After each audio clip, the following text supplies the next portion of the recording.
Sai Ram. I hope the applause was for Aravind and not for the closing message.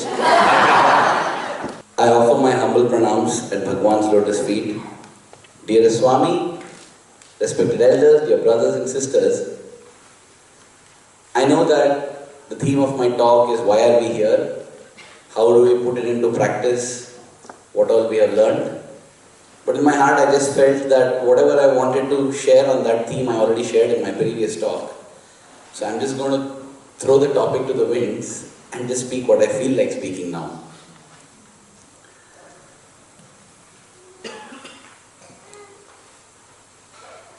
Swami, it's been such good fortune, God knows of which birth, whether it's my parents or my forefathers, whatever, that we have got you in our lives. Maybe never forget this blessing, maybe always cherish and hold on to this blessing. And Swami, let us hold on to your lotus feet even if you kick us. You know, this relationship with God, it's such a beautiful thing. A divine romance.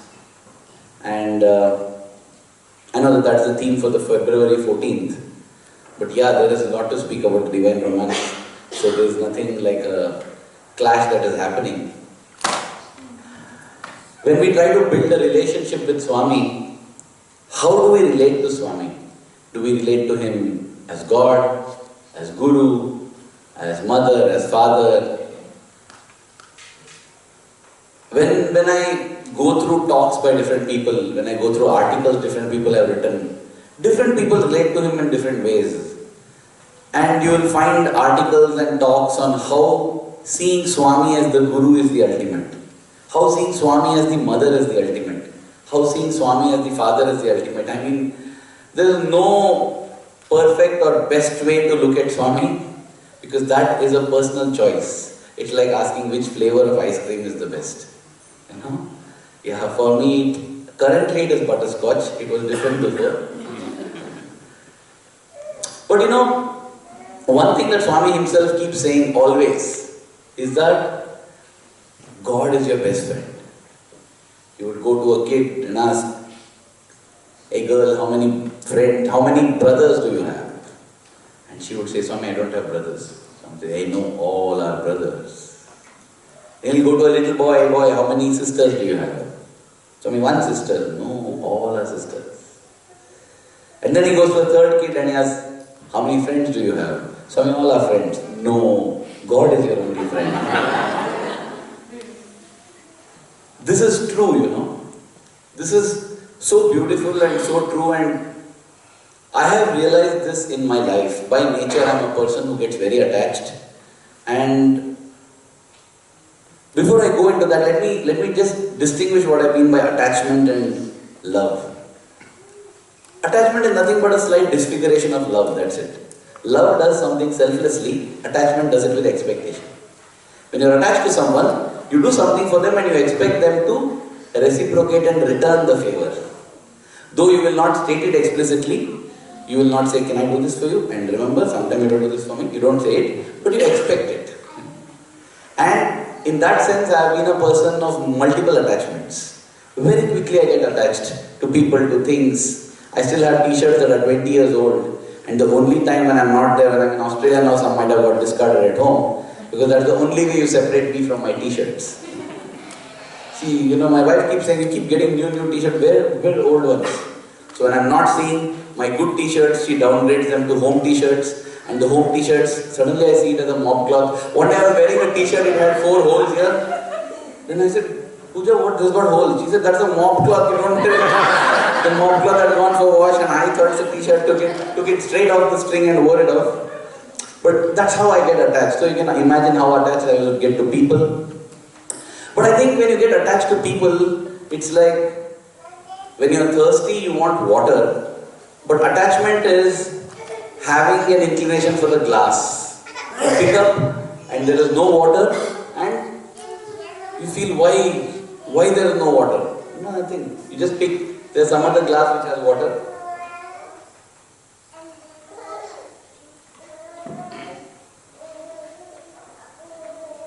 So, When you are thirsty, when we are thirsty, we seek water. We always seek love. But seeking it only in few forms, that is attachment. And that is the problem I had even in school, college, every time.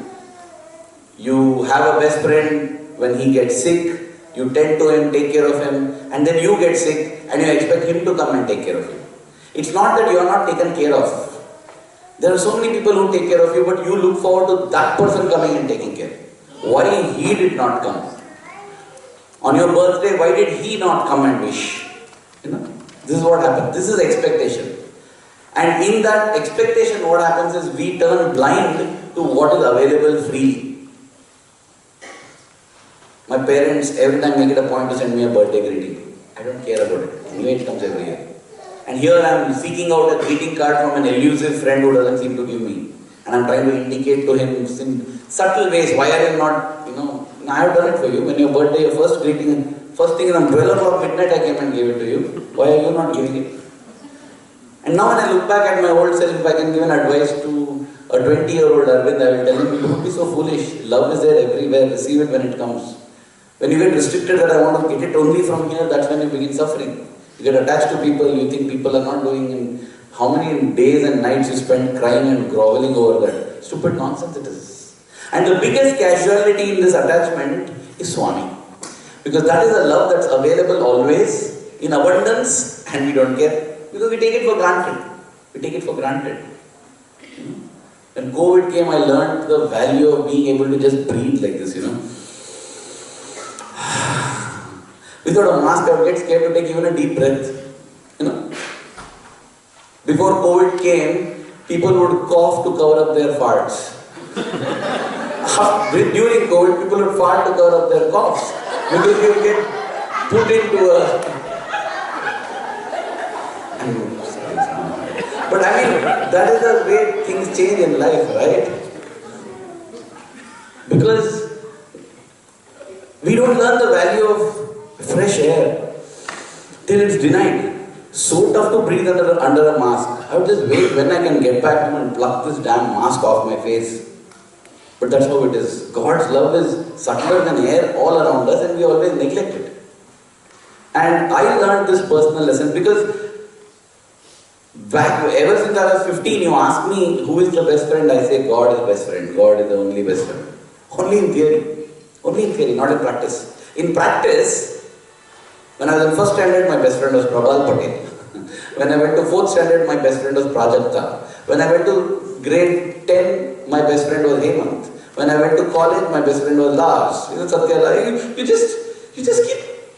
It's like a rolling trophy, The best friend means the ultimate, right? But we have a rolling trophy. Every 2 years, best friend changes. Anyway, it was in the year 2003.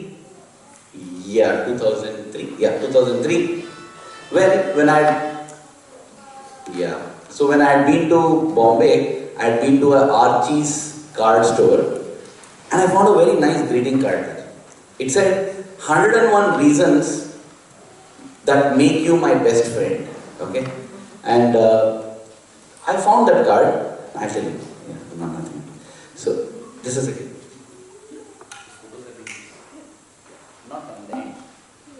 So there was this greeting card called 101 Reasons That Make You My Best Friend. And I started reading. Wow, very nice card. 101 reasons has to be there, right? So it opens up like this, then it opens up like this, then like this. So it's a 4-page card. 1, 2, 3, 4, written on 7 sides.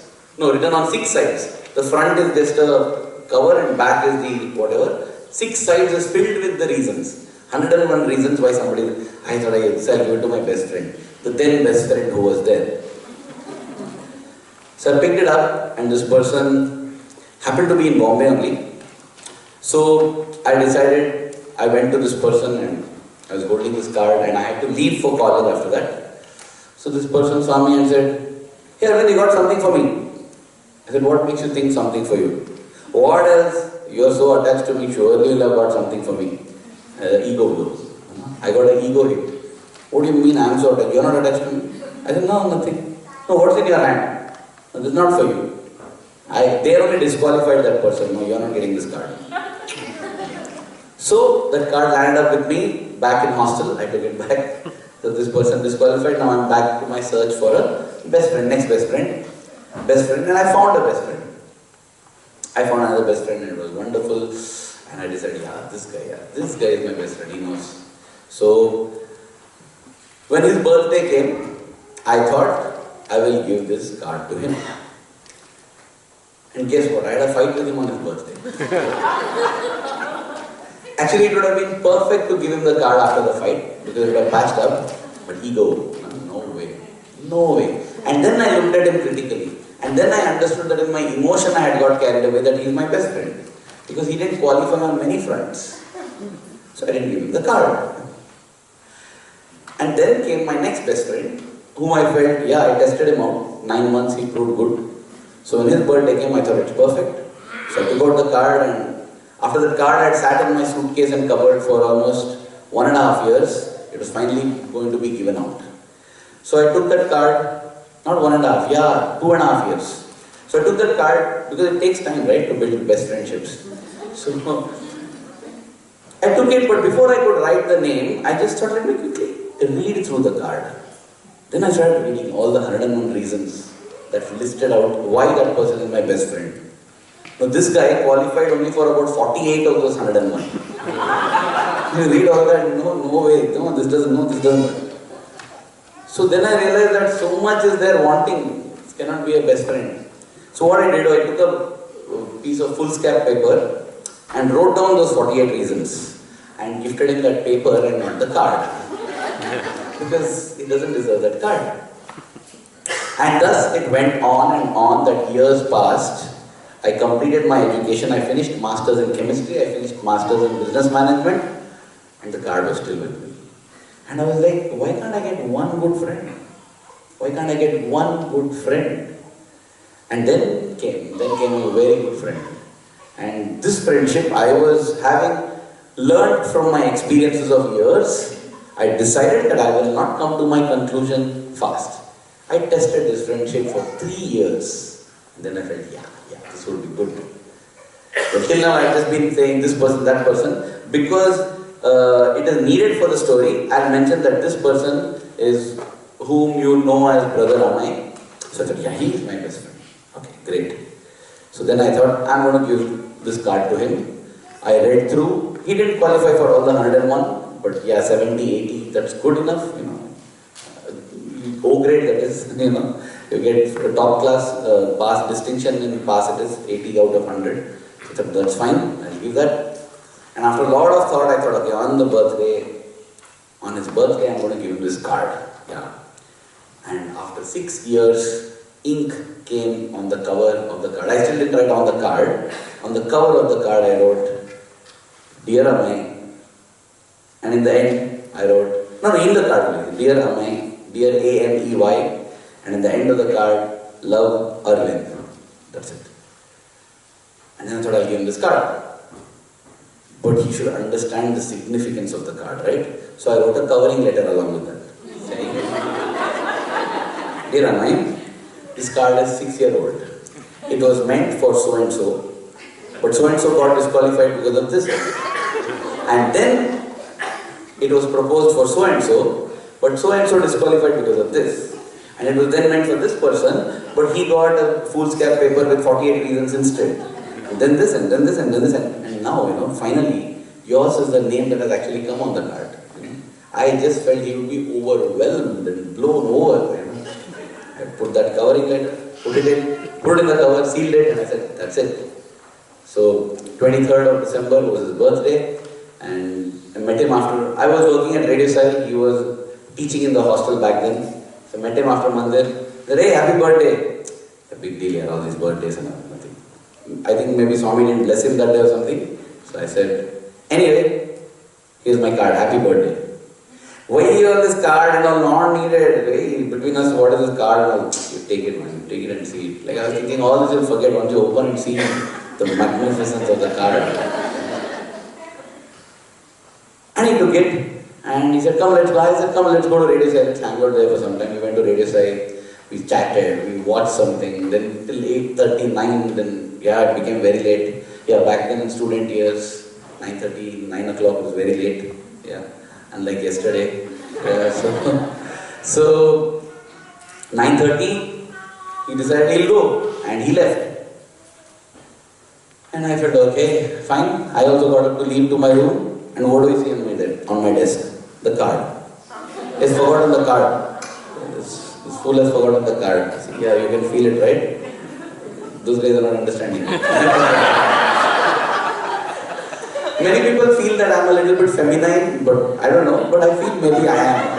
I cry too much. So anyway, he had left the card there and he had gone. So I thought, anyway, no problem. He'll notice, he's going to call me back. He's going to say that, hey Aravind, I forgot the card there. I waited till 12 o'clock, no call came. Then I slept. I thought maybe he was tired, he slept, morning he'll call. See, this is what I say, attachment. You want it from that person. And next day morning, I thought the call would be, I thought I'll wake up to missed calls, nothing. Finally, breakfast time, I only called. Hey, Amay. Hi, yeah, Sai man. Yeah. So how was your birthday yesterday? Hey, the same word, same thing. Any special gifts? No, I'm trying to. Yeah, usual, yeah, mom, dad sent their card and yeah, here the hostel guys, they got a cake and no big deal. This fellow doesn't even know that I've given a card.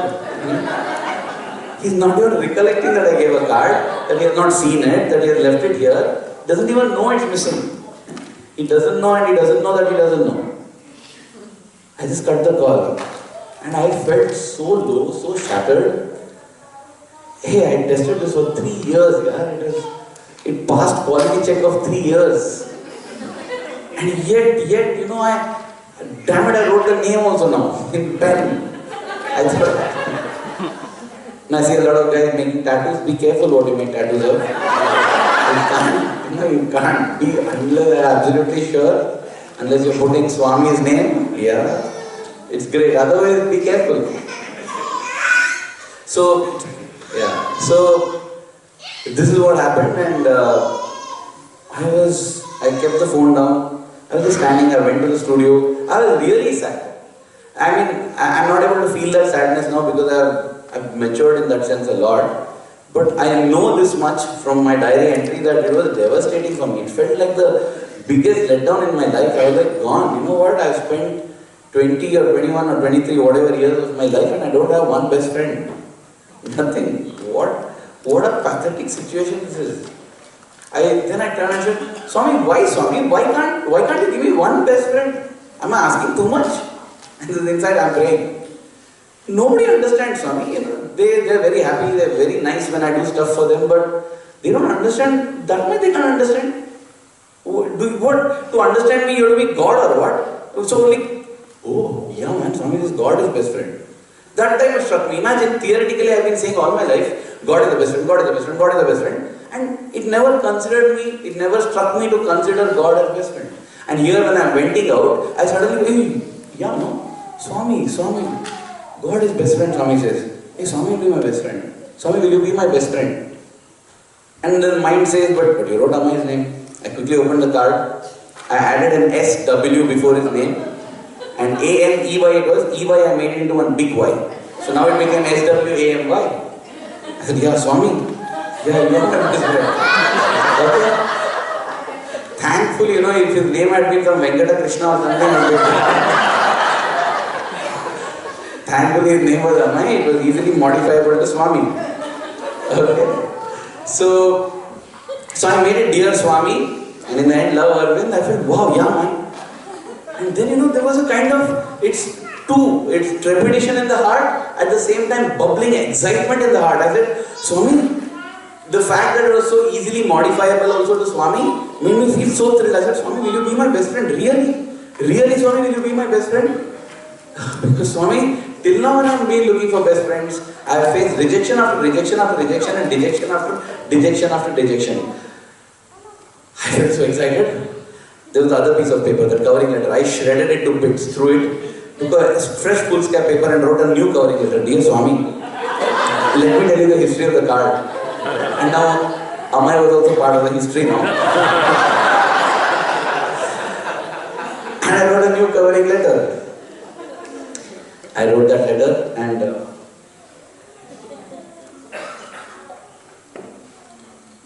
said, Swami, I have never been able to give this card to anybody for various reasons. Today I am going to give it to you and I want you to accept it. And my fate, that was the 24th of December, Christmas Eve, one of the most packed days in Prashanthi Niyam back then, when Swami was physically there. So I sealed the letter, I put 2 tapes on the card so that it's very secure, and I wrote, to dear Swami, that's all, nothing else. And went to the mandir, and I was sitting in the 2nd or 3rd line. Of course, I had my camera with me, and I was praying. I said, Swami, come what may, you have to accept this today itself. Because if today you don't accept it, Swami, I'll feel heartbroken. If you say really you are the best friend, today is the day to show it. Okay. Just take off this card, Swami, whatever happens, just take it off. Just take it off, I want to be rid of this card. I had it, it's jinxed for me. Like, as long as this card is with me, I won't get a friend. I was so desperate to get rid of that card. And Swami arrived. He arrived on the wheelchair and he was being wheeled in. And I'm at the zoom camera, so I can zoom and I can see only Swami in my camera. And I can see his expression. As he's coming, the ladies side there, they're getting up with letters. So I'm saying, keep it. So do you, Swami, let this not be one of those days when you don't take letters, because I have got a card to give. And I'm following him with my camera. And he has passed half the ladies side, not one letter taken. Very bad statistics. Letters are not making their way to Swami today. And Swami completes darshan on the ladies' side before entering the students' area, not a single letter collected. You can still go and check, in the program footage of that day, 24th of December 2009. 2008, I think. Yeah, 2008. No letters taken. And then Swami goes through the students. Students usually Thursdays will not take away. So anyway, left them. He didn't take. Then gent side you can't track him because after he goes a little beyond, the white wall forms behind. So I'm not able to see what Swami is doing. But when Swami turns around and comes again to the front, I'm seeing no letter in Swami's hand. So Swami, please, today you have to take. Swami, today you have to take. But my hope is there in the section where he comes where the birthday boys are seated. His birthday boys usually he'll pick up everything, he'll do everything to bless them. He comes there, he's blessing, not taking letters, not taking. Finally one boy's letter he took. I said, at least one boy's letter. At least you're not against, today not completely no letter day. It is less letter day also. I had no clue that it was going to become a red letter day. He picked up that letter and he was going ahead. And Swami turns toward me, wedding? Swami said, he thought it's a wedding. He just said like that. But because of that, I got up, jumped out, came in front and I said, Swami, best friend. To Swami, I'm so nervous because Swami, please take it. Whatever reason, and then Swami took it. I was like, done. Thank you, Swami, thank you. I felt so good. Swami took the card and that's it. He went ahead. I was very happy. And as Swami came on stage, the ladies, there was one conductor, she came forward with blessing, Swami blessed everybody, and the choir started, because Christmas Eve is the choir by the overseas devotees. And they started singing in the choir, and I told, Swami had collected that letter from the other birthday boy. Swami opened that letter and began to read it. He read it for about a minute or so, and then he gave it to the boy on the side to keep it. And then he picked up my card. And he's seeing where to open it. It's been sealed, as if it's going to be FedEx or something, full with tape. So he's turning it twice or thrice, he turned it around. And then he gave it to the boy and said, I was like, sealed it simply like that. Even as I smashed my forehead, I don't know if I actually smashed then, but that was the feeling. But even as I did that, Swami tells the boy, open it and give it to me. And so that boy he just removed the tape and gave back the cover. And Swami took the cover, opened it, he took out the card. And I remember it was the second song going on. And Swami began to read. He began to read as if he is reading every sentence and every word. For instance, if it is there, 101 reasons. The reason one is, you mean the world to me. I felt that Swami was reading it as, you mean the world to me. Because that song was about 3 to 4 minutes long and Swami was still on page 1. And they finished the song and there was absolute silence. Like this. Swami just looked up, okay, bless, next. So then they began the next song and Swami was sitting. As the next song began, again you remember it. I was feeling so wonderful, you know. And for the third song, he opened the card, began to read. Fourth song. And for the fifth song, he opened it one more layer. 6 songs, 7 songs. You know, I began to break down there, you know. That day, as thousands and thousands were sitting there, I felt, Swami, you have come only for me. I mean, who else will do this other than your best friend? He's sitting and reading and reading and reading and I don't know how many curses I might have got. Who is that idiot who gave that card here? They might have thought. But I don't know, I just felt, Swami, you have come for me. You have come for me, you have come for me. And he read through for 9 songs. Each and every point. I doubt anybody else, human, however dear they may be, whether they will go through like that. He went through at a physical level. Went through and as the program concludes, he folds it, gives it, and he puts it in, you know. The boy collects the card and puts it in. Somebody else give it back. He's possessive of the card.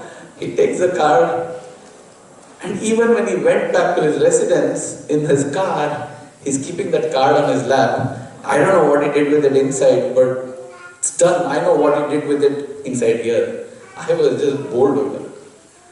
I realized, Swami, what a fool I've been.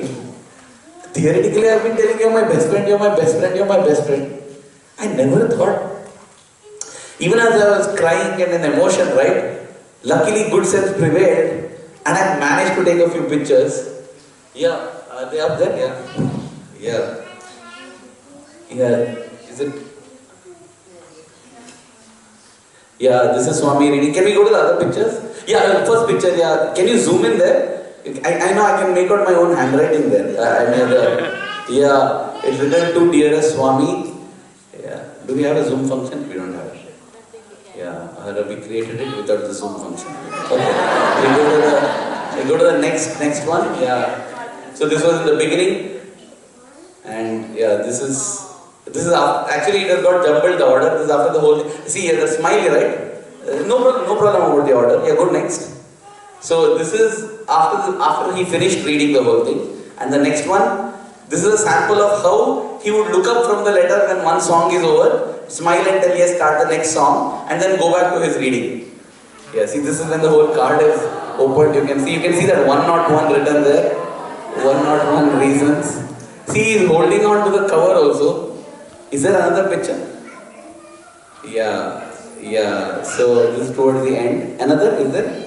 Yeah, okay. This is all the pictures of that day, but I managed to take a couple of pictures and that's why, dear brothers and sisters, I just felt, on a concluding note, I just felt like saying, whatever is the relationship we are looking for with Swami, be it as a brother, as a mother, as a father, as a whatever, friend, he is ready, he is there to extend. We just forget it, because we give last priority to him, unconsciously. Technically, we all know he's first priority, he's the best, he's everything. But when it actually comes to reality, we don't. It's not like from that day my attachment problems were solved, but they became much better. I just felt, that Swami, you are there for me, Swami, that's enough. I don't need anybody now. And then, having got Swami like that, I could now love people. Love people meaning, I could just give myself without expecting that they will do back anything. It's very tough. But compared to what I was, right, today I feel so much more comfortable. Yeah, it's okay, fine. Possibly it was karma that they had to receive from me, so they received. That's how I think and move ahead. But it was all Swami who made it possible. The best way to give up desires is to make him the central object of our desire, get attached to Swami so much that all other attachments become weak and lose meaning. That is what happened with me with Swami. In fact, I remember again, maybe that's That's a story for a next visit. But I used to tell Swami that, Swami, when you are 96, Swami, I will be 40 and you will leave. By then, Swami, I should be a realized soul, or you should give me somebody in my life who will love me as dearly as you. Otherwise, I'll again fall down and start getting attached to people. This is the condition I had put, because I thought when I'm 40, he'll leave. I'll not be married, and what will I do? But again, it's another beautiful story how suddenly Swami started telling, you have to get married, you have to get married, and he gave vibhuti packet, and yeah, I got engaged just 1 month before Swami left. What I feel so beautiful about Swami, like I had watched the movie Shirdi Ke Sai Baba. When Shirdi Baba is leaving his body, right? There are around 9 people around him. And I used to tell Swami, I'll be 40, I don't know where I'll be. But Swami, when you're leaving the body, Swami, I want to be near you. I want to be there. I know the whole world can't be there because there's no physical space that much. But whoever is there, you should be there. And Swami was in the hospital, right? Swami was in the hospital. And just a month before that, he had told he's barely able to speak. Yet he waits. Samastaloka gets over. In that silence, he calls me and speaks. And he discusses my engagement, my marriage, sends me to Bombay to meet with Pooja, get her photograph, show it to him, everything. And I'm wondering, I'm thinking in my mind, Swami, you get better. After you get better, we'll discuss all this. But I don't know that I have prayed to him that, Swami, when you're going, either I should be self-realized or I should have somebody. And he has taken my word so seriously. And then he went to the hospital, never to come back physically. But then, I remember on the last day, I get a call telling you're needed in the hospital. Why? Because the governor is coming. This is the final aarti for Swami. That's it. So you take a photo of the governor, and in that excuse I had to go to the hospital, and I was standing there as the final aarti was performed to Swami in the hospital. The final Mangala, Mahamangala aarti there. And that time, I have cried a lot after that. But at that moment, I cried in gratitude. It was like, Swami, even in this you are remembering. You remember what I had asked for. And he made sure that I was there in the select group of whatever 15, 20 people who were around when that happened. Yeah. So, right? So, dear brothers and sisters, I think on that note, whether it's as a friend, as a brother, a father or mother, let's make Swami our dearest one. And thank you. Jai Sai Ram.